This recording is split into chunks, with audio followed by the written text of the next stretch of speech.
Graça e paz, meus queridos, tudo bem? Estamos aqui em mais um domingo, né? Domingo de EBD. Louvado seja Deus por isso. E a gente vem falando bastante sobre a questão de profissão de fé, né? Que é uma decisão por Cristo. Uma decisão que a gente toma a seguir a Cristo, a tomar a nossa cruz e seguir esse caminho maravilhoso. Sabemos que não é fácil, mas é gratificante, né?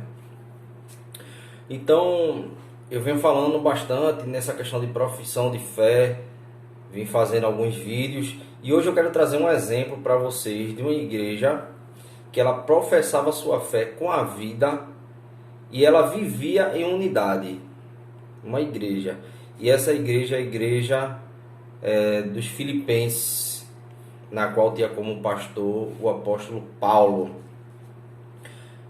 Domingo retrasado, eu cheguei a fazer uma pregação, não sei se vocês acompanharam. Então, como eu não vi nenhum adolescente na igreja domingo retrasado pela manhã, eu não poderia deixar de passar com esse assunto batido. Então, eu vou trazer para vocês, vou falar um pouco sobre, não a pregação, porque não tem como, mas fazer um apegado geral. A introdução que eu fiz foi uma introdução muito rica, uma introdução muito boa, falou bastante da igreja dos Filipenses.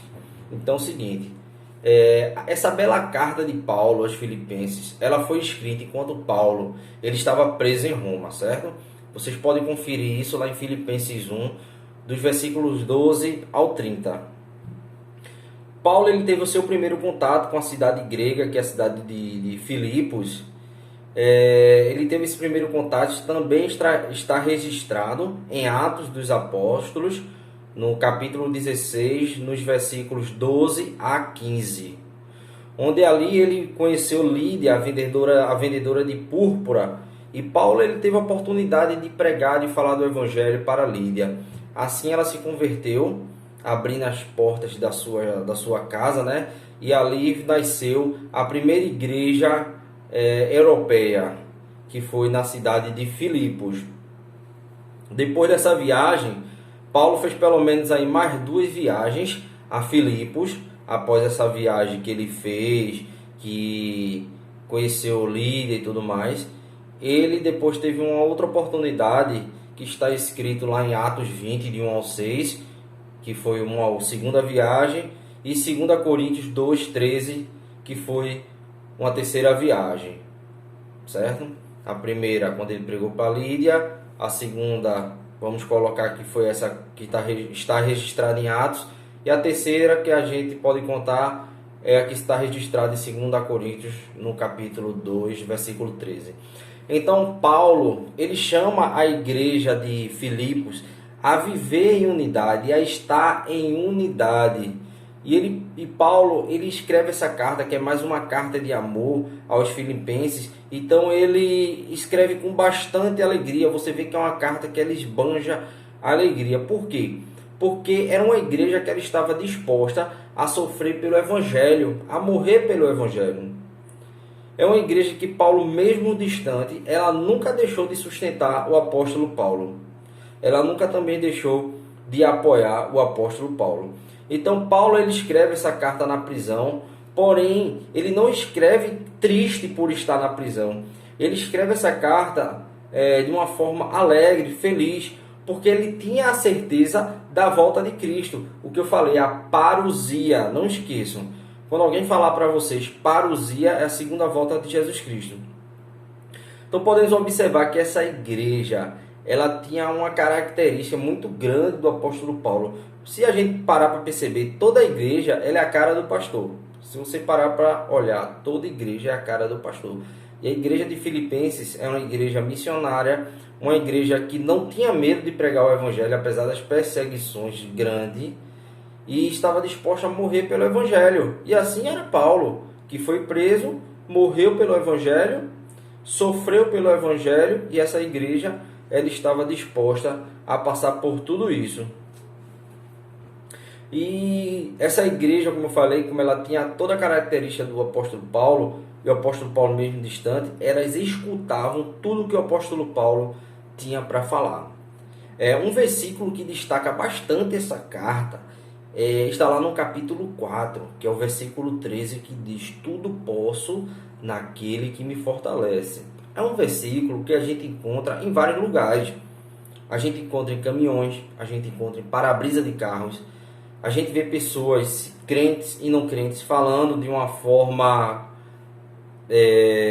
trazendo esse versículo para uma tradução qualquer, lhe beneficiando. Tudo posso naquele que me fortalece, dizendo que realmente ela pode tudo, porque ela tem Deus na vida dela. E às vezes esse pode tudo não agrada a Deus, que tudo é lícito, mas nem tudo me convém, não é? Fala o apóstolo. Então Paulo quer dizer nesse versículo 13 que tudo posso naquele que me fortalece. Como ele estava preso, era um apóstolo que sofria bastante por levar o evangelho, ele quis dizer que independente de qualquer situação que ele estivesse passando, ele estaria capacitado por Deus a passar por aquilo. Então pergunto a você, será que você também tudo pode naquele que lhe fortalece, que é Deus? Você está capacitado a passar por várias situações pelo nome de Jesus Cristo? Será que a nossa igreja realmente ela entendeu o propósito do que é viver em unidade? Será que você entendeu o propósito de viver em unidade? De amar os irmãos, de servir uns aos outros, de sujeitar uns aos outros, como diz lá em Efésios 5:21, de suportar e perdoar uns aos outros, Colossenses 3:13, instruir, aconselhar, confessar pecados e orar. Você pode confessar pecados ao seu pastor. Você pode: pastor, aconteceu isso comigo, pastor, me ajude. E o pastor vai te aconselhar. Ele vai dizer: meu filho, faça isso e aquilo. Eu não me sinto à vontade de falar: meu pastor, eu tenho vergonha.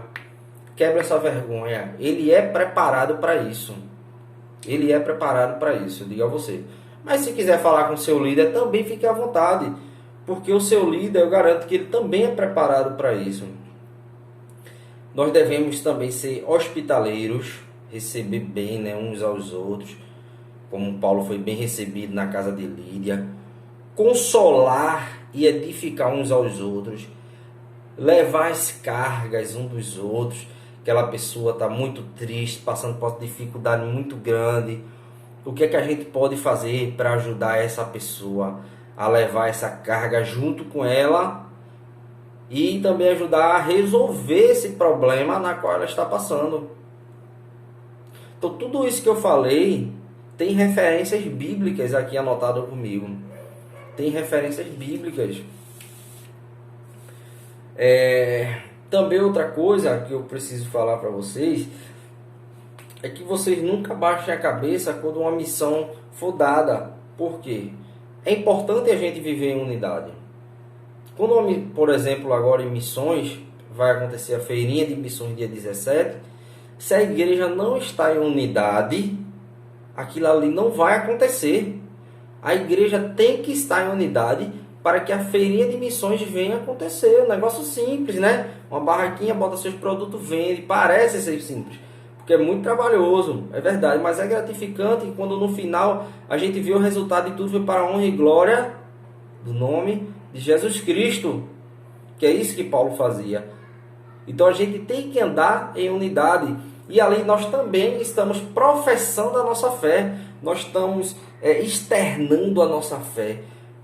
Nós estamos fazendo um sacrifício para o reino de Deus. Ninguém vai passar um sábado, às vezes cansativo, fazer todo aquele trabalho que não seja para a honra e glória de Deus. Você tira do seu bolso, não recebe nada de volta, porque tudo vai como doação para o campo missionário. Para alguns é perda, para outros é lucro. Mas o lucro não é o lucro financeiro, é a gratificação de andar em unidade e professar a nossa fé com a nossa vida e também de forma verbal. Então, meus irmãos, essa é a mensagem que eu quero deixar hoje para vocês. e que também nós, essa feirinha de missões, como qualquer outra situação, nós devemos ser bastante estratégicos. Não é ali o intuito, não é somente fazer a venda, mas o intuito ali e de repente entrar uma pessoa que precisa ouvir da palavra de Deus, e a gente tem que ser como o apóstolo Paulo, que era muito estratégico. Só para você ter ideia de algumas estratégias do apóstolo Paulo. Paulo, quando plantou a primeira igreja na Europa, certo? Lá em Filipos, é uma cidade bastante estratégica geograficamente. Ela fica entre o Oriente e o Ocidente. Ela fica entre a Europa e a Ásia. Sendo que a cidade de Filipos, certo? Um nome dado por Filipe, de Macedônia, era uma cidade bastante estratégica porque ela era muito rica em ouro, em prata. Como é uma cidade muito rica em ouro e prata, presta atenção na estratégia de Paulo. É uma cidade que receberia várias pessoas de vários países, várias culturas, várias línguas. Então Paulo ele ali estava preparado para quando aquelas pessoas viessem pegar o ouro e a prata, ele ia evangelizar aquelas pessoas. E o que é que ia acontecer? Essas pessoas, quando seriam evangelizadas, o Espírito Santo de Deus lhe alcançava, né?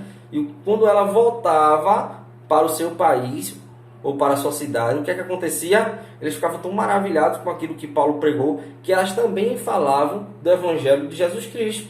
E assim o Evangelho foi multiplicando. E nós devemos ser estratégicos, nós devemos ficar atentos quem vai entrar dia 17 em nossa igreja para fazer a compra de alguma coisa, para que possamos evangelizar aquelas pessoas. Então Paulo ali, ele abriu um caminho de evangelização. Isso é ter visão, e nós devemos também estar em unidade, ou seja, estar preparados para ser corpo de Cristo, com um único intuito, não é? Que é de praticar a grande comissão para que pessoas venham conhecer a Cristo como Salvador de suas vidas, da unidade, professar nossa fé, ou seja, assim, entrar pessoas lá, nós podemos evangelizar dando testemunho de nossas vidas, nós podemos, através dos nossos comportamentos, é muito importante isso, seu comportamento nesse dia, que pessoas estarão olhando para você e dizer, olha, que adolescente, muito bonito ver um adolescente assim, cristão, um comportamento exemplar. A gente quer ouvir isso, né? E outra é ser estratégico, ficar atento, que se entrar alguma pessoa, a gente poder evangelizar. Isso é muito importante. Então, vamos orar. E é bom, vamos orar. Louvado seja Deus, né? Por mais um dia de ensino da sua palavra, para que possamos viver em unidade e professar a fé em Jesus Cristo. Querido Deus Pai, Todo-Poderoso, Criador dos céus e da terra, louvado seja o Teu nome, meu Senhor. Muito obrigado pelo Teu amor, Pai. Possamos estar em unidade e professar a nossa fé mediante a Tua palavra, ó Pai, que está aplicada em nossos corações, ó Deus. Que possamos estar sempre dispostos a aprender sempre um pouco mais da Tua palavra, Senhor. Muito obrigado por tudo. Abençoe esse dia de hoje. Em nome de Jesus. Amém. Que Deus abençoe cada um de vocês.